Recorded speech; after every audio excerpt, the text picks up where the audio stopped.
bavuga yuko ibimuga bikira, bakavuga yuko inyatsi zigenda, bagatangaza ko ijuru ribonetse.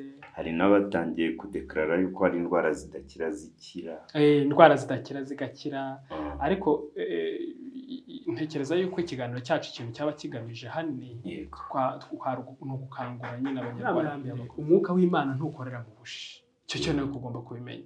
Ushatse kwitwikira ubujiji cyangwa se ugafata abaturage kubera imyumvire bafite ukagendera ku marangamutima yabo n'ibibazo, Imana yatanze ubwenge n'ubumenyi kugira ngo dufate ibyemezo ndetse twiteze imbere kandi tumenye ukuri. Umuntu ashobora gufata umurongo umwe akagusobanurira mu buryo bumwe, undi agafata undi murongo akagusobanurira mu bundi buryo.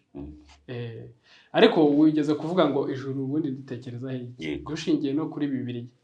Bavuga yuko ubwami bw'ijuru buzagereranywa nk'abakobwa bagiye gutegereza umukwe. Ibyo mpora mbivuga.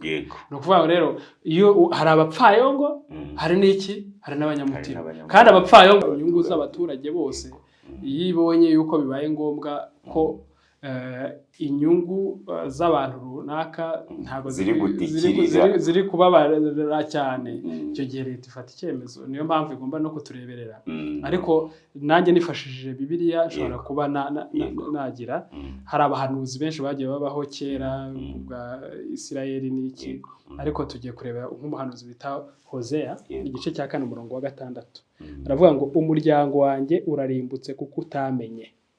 None rero kubera ko wanze kumenya, ndaguhigitse ntuzongera kumbera umuherezabitambo, kuko wirengagije amategeko y'Imana yawe, nanjye nzirengagiza abana bawe.